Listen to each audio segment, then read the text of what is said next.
할렐루야. 우리 부활하신 주님께 영광의 박수 올려드리겠습니다. 아멘. 네, 예배 후에 그냥 가지 마시고 애찬이 준비되었으니 서로 인사 나누시고 또 식탁 교제 나누실 수 있기를 바랍니다. 잠깐 기도하고 말씀 나누겠습니다. 자비로우신 하나님 아버지, 이 시간에 부활의 주님, 그 영광의 주님을 소망하며 다음 세대와 더불어 함께 모여 모든 성도가 하나님께 예배하게 하시니 감사합니다.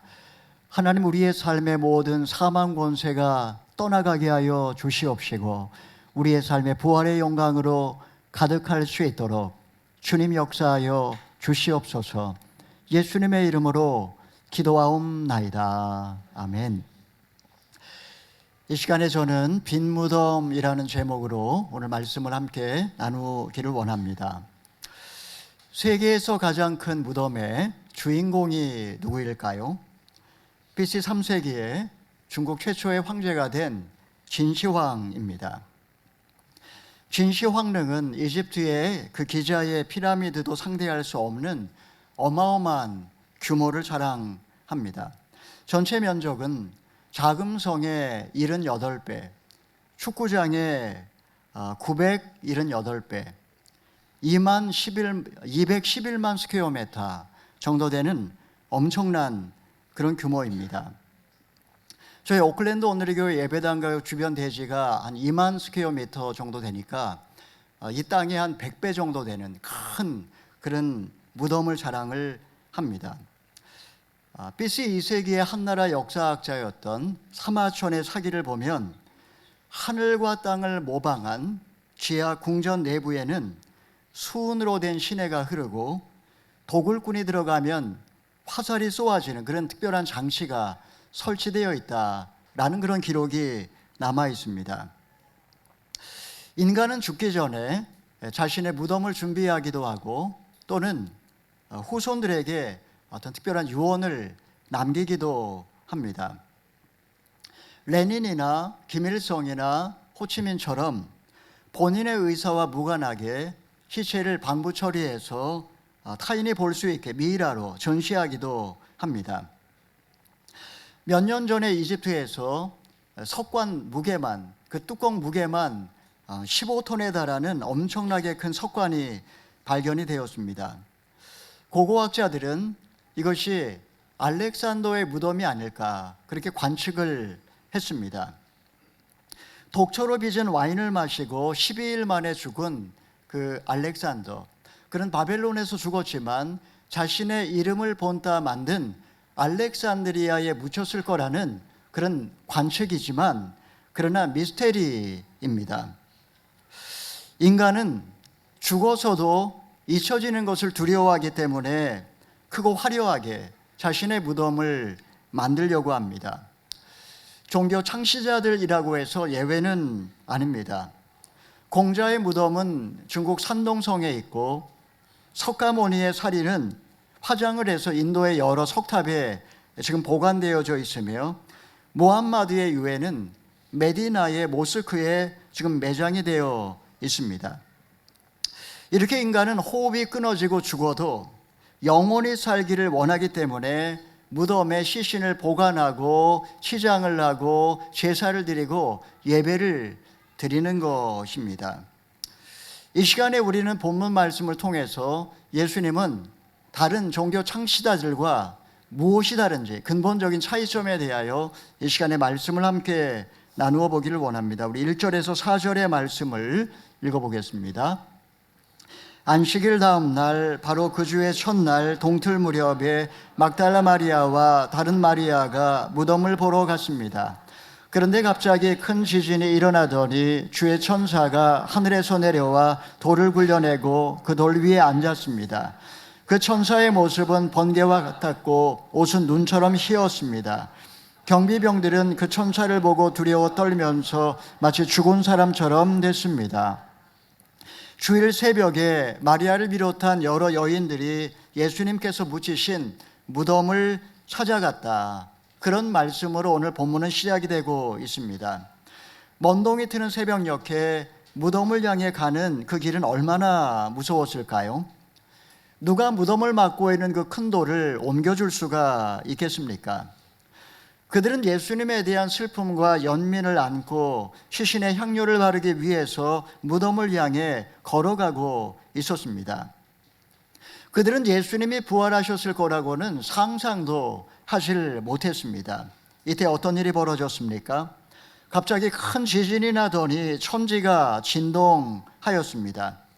여인들은 너무나 놀라서 두려움에 사로잡혔습니다. 그들이 무덤에 도착했을 때는 큰 돌이 옮겨져 무덤이 열려 있었고, 경비병들은 마치 죽은 사람처럼 엎드러져 사시나무 떨듯이 그렇게 떨고 있었습니다. 놀랍게도 그 옆에 한 천사가 바위 위에 앉아 있었다라는 것입니다. 이때 천사가 여인들에게 어떤 소식을 전해 주었습니까? 우리 5절 6절의 말씀을 읽어보겠습니다. 그 천사가 여자들에게 말했습니다. 두려워하지 말라. 너희가 십자가에 못 박히신 예수를 찾고 있는 것을 안다. 예수께서는 여기 계시지 않고 말씀하신 대로 살아나셨다. 여기 와서 예수께서 누워 계셨던 자리를 보라. 지금 여인들은 십자가에 못 박히신 예수님을 찾고 있었습니다. 죽은 예수님, 십자가에 돌아가시고 너무나 비참하게 돌아가시고 무덤에 묻히신 바로 그 예수님을 찾아왔습니다. 그들의 마음은 한없이 절망적이고 슬펐습니다. 누가복음에 보면 이때 여인들은 울고 있었다라고 그렇게 누가는 설명을 했습니다. 예수님을 생각할 때, 십자가에 못 박혀 비참하게 돌아가신 그 예수님을 생각할 때 그들의 눈에서는 하염없이 눈물이 흘러내렸습니다. 천사는 이 예수님이 살아나셨다라는 그런 믿지 못할 소식을 전해 준 것입니다. 여인들이 예수님의 무덤을 찾았을 때 이미 그곳은 빈 무덤이었습니다. 그는 여기 계시지 않고 살아나셨다. 여러분, 이것은 기독교의 엄청난 선언입니다.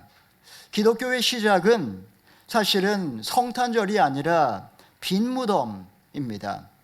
이 땅에 하나기로 오신 예수님은 인간의 죄를 위하여 십자가에 죽으셨고 사망 권세를 파하고 부활하셨습니다. 빈 무덤. 빈 무덤은 기독교가 세상 종교와 근본적으로 다른 점입니다.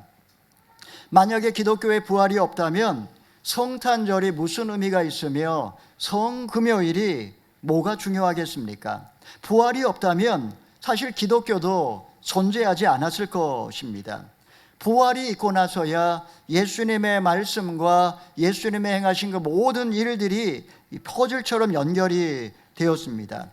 전에는 깨닫지 못했던 제자들도 훗날 부활의 관점에서 예수님의 생애를 되새겨보면서 주님의 말씀의 그 의미를 깨닫게 되었다라고 그들은 나중에 고백을 했던 것입니다.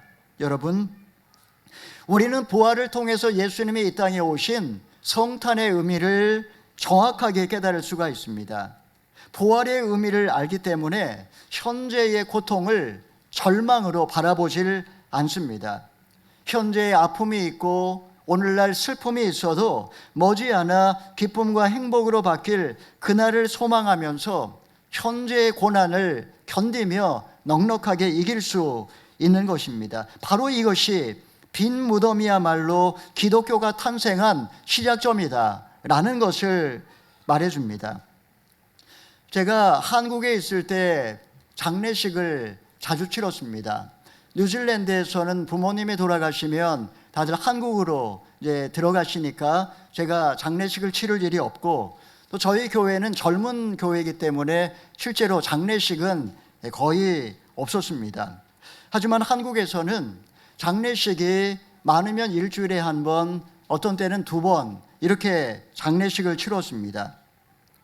병원 신방도 자주 갔고 또 돌아가시는 분들을 위한 임종 예배도 드리곤 했었습니다. 어떤 분은 중환자실에 들어가 보면 혼자 외롭게 사투를 벌이다가 돌아가시기도 합니다.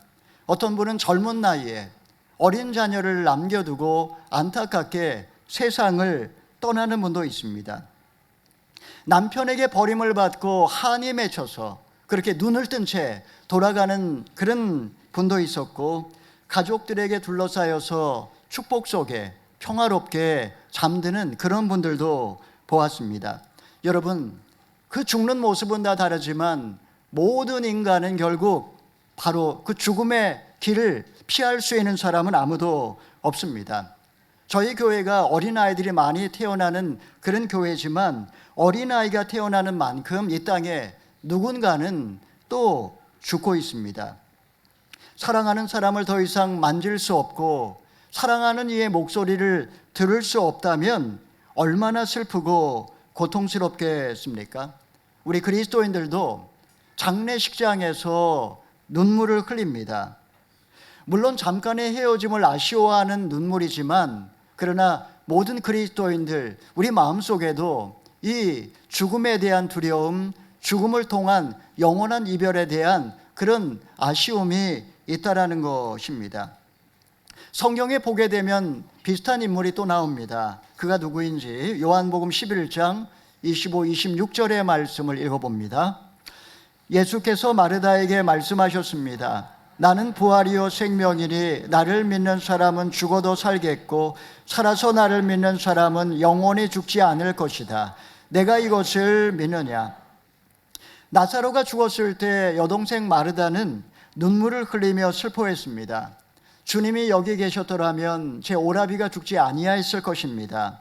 이때 예수님께서 뭐라고 말씀하셨습니까? 내 오라비가 다시 살리라. 이때 마르다가 슬퍼하며 이렇게 고백합니다. 마지막 날 부활에는 다시 살 것을 내가 아나이다. 마지막 날 예수님의 재림과 부활을 안다, 이런 고백 그는 하고 있지만 이 고백 안에는 깊은 슬픔이 깃들여져 있는 것을 우리가 금방 알아챌 수가 있습니다. 이때 예수님은 그녀에게 진정한 부활 신앙에 대하여 가르쳐 주셨습니다. 나는 부활이요 생명이니 나를 믿는 자는 죽어도 살겠고 무릇 살아서 나를 믿는 자는 영원히 죽지 아니하리니 이것을 내가 믿느냐? 마지막 날에 부활할 것을 안다, 이런 것은 사실 소중한 그런 고백이긴 하지만, 만약에 우리가 진짜 부활 신앙이 있다면 더 이상 죽음의 세력은 지금 여기 너에게 영향을 미칠 수 없다라는 바로 그러한 도전의 말씀이라고 할 수 있습니다. 여러분, 예수님은 우리가 단지 미래적 사건으로 부활을 아는 것이 아니라 현재적 사건으로 그 부활을 믿기를 원하십니다. 먼 미래의 부활이 아니라 지금 이 순간 부활의 소망이 우리의 현재를 지배하기를 기대하십니다. 이런 부활의 신앙을 가졌던 사도 바울은 담대하게 이렇게 고백을 했습니다. 사망아 너의 이기는 것이 어디 있느냐? 사망아 너의 쏘는 것이 어디 있느냐? 사랑하는 여러분, 어느 인간이 죽음 앞에서 이런 고백을 할 수 있겠습니까? 초대교회 교인들이 굶주린 사자의 밥이 되었고 밤을 밝히는 기름처럼 화형을 당했고 십자가의 죽음까지 감내할 수 있었던 것, 그 이유는 오직 하나, 부활신앙이 있었기 때문입니다. 부활이란 미래적 사건이 아니라 바로 현재의 사건, 장차 부활할 것을 확실히 믿기 때문에 현재의 고난도 기뻐하면서 넉넉히 이기는 것, 바로 이것이야말로 부활신앙이라는 사실을 믿으시면 아멘 하시기 바랍니다. 아멘. 그러면 예수님 부활 소식을 전해준 천사는 이제 여인들에게 어떤 부탁을 하고 있습니까? 우리 마지막으로 7절 8절의 말씀 읽어봅니다. 그리고 빨리 가서 그분의 제자들에게 예수께서 죽은 사람 가운데서 살아나셨고 너희보다 먼저 갈릴리로 가시니 그곳에서 너희가 예수를 보게 될 거라고 말하라. 자, 이것이 내가 너희에게 전하는 말이다. 그러자 여인들은 서둘러 무덤을 떠났습니다. 그들은 두려우면서도 한편으로는 기쁨에 가득 차 제자들에게 알리려고 뛰어갔습니다. 천사는 부활하신 예수님께서 갈릴리로 가실 것이니 이 소식을 제자들에게 빨리 전하라고 말했습니다.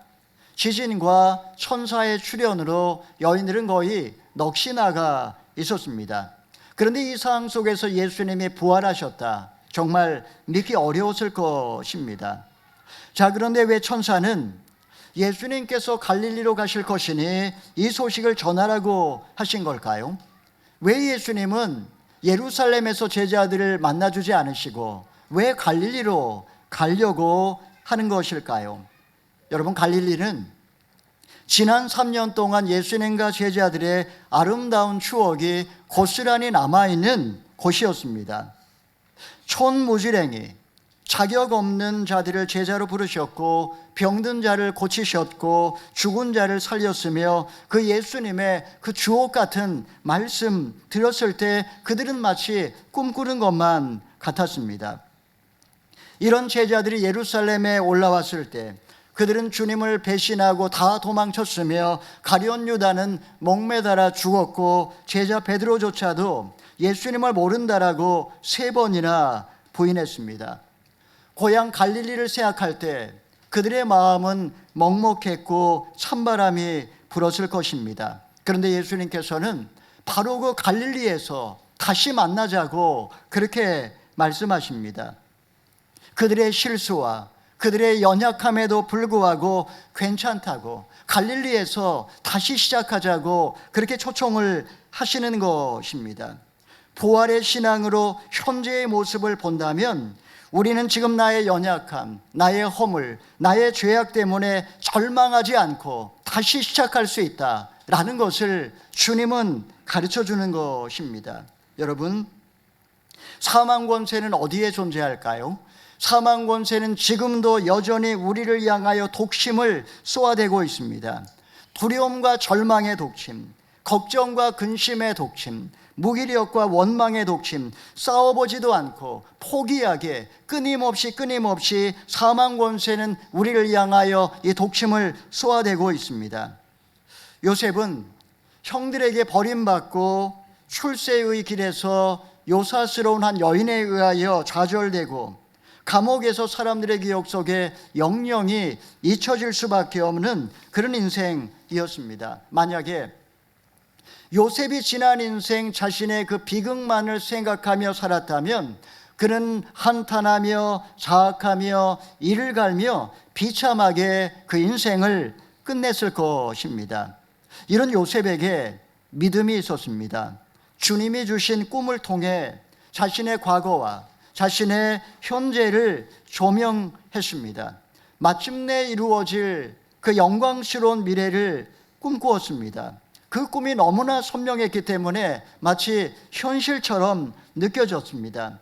이미 총리의 자리에 오른 사람처럼 지난 인생의 위기와 굴곡, 현재의 고난과 어려움을 바라보았을 때 이 모든 것이 사실은 하나님의 섭리요 하나님의 은혜였다고 그는 믿었던 것입니다.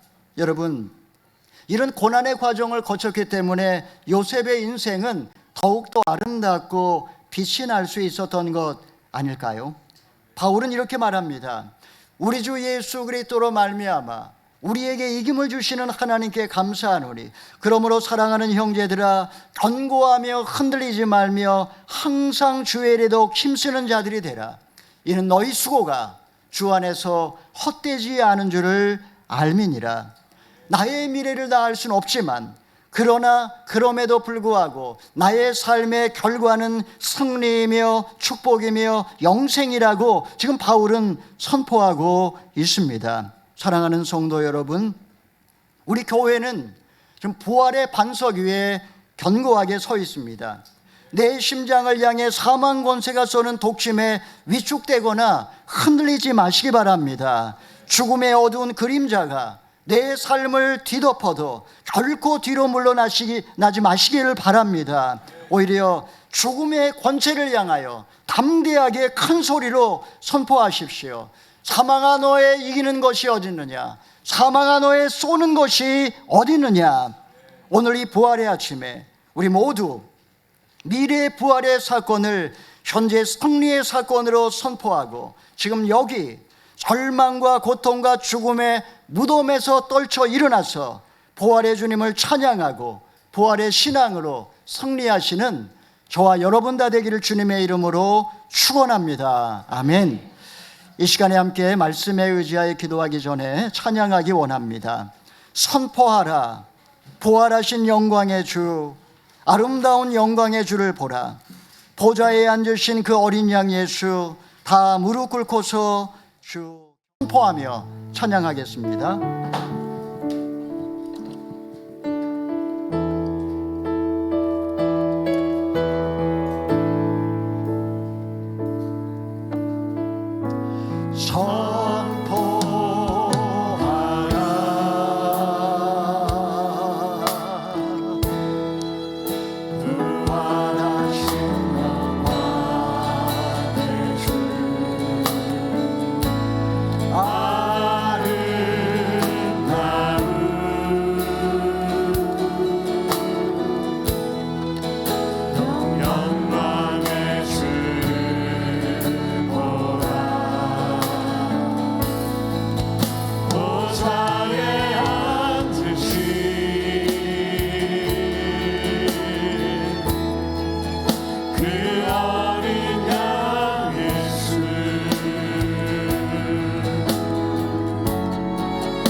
여러분, 이 시간에 함께 기도하기 원합니다.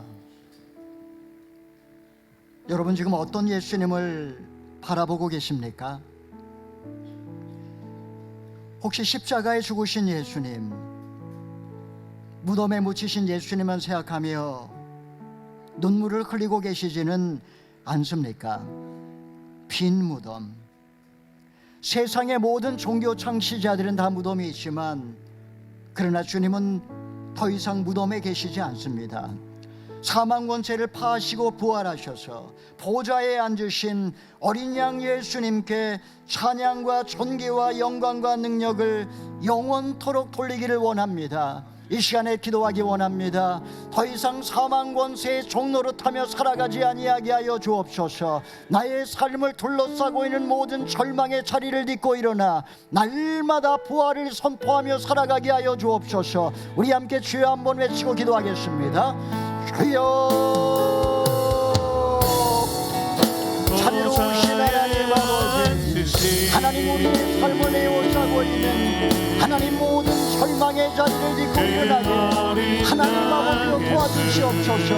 순간순간마다 우리의 삶의 독화살을 쏘아내며 우리를 절망하게 만들고, 우리를 포기하게 만들고, 우리를 고통에 빠지게 만드는 모든 사망을 제외하여 사망아 이기는 것이 없느냐, 사망아 너의 쏘는 것이 없느냐, 선천하나니 하여 주시고 하나님 아버지 예수 그리스도께서 권세를 파하고 부활하신 것처럼 하나님 아버지 날마다 부활을 경험할 수 있도록 하나님 아버지 도와주시옵소서.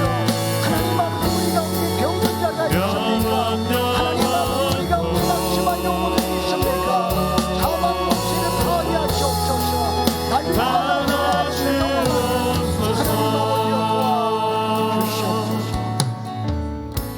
부활하신 주님, 하나님 보좌 우편에 영광 중에 세상을 다스리시는 주님을 찬양합니다.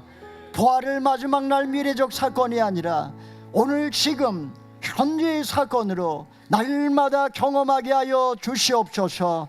더 이상 사망 권세가 우리를 지배하지 못하게 하여 주시옵소서. 사망아 너희 이기는 것이 어디 있느냐, 사망아 너희 쏘는 것이 어디 있느냐 선포하게 하여 주시옵소서. 실수와 허물투성이지만 내 인생을 부활의 빛 가운데 돌아보며 해석하게 하시고, 무덤에서 일어나 내 삶의 절망의 자리를 딛고 일어나 날마다 부활하며 새 인생을 살게 하여 주시옵소서. 예수님의 이름으로 기도하옵나이다. 아멘.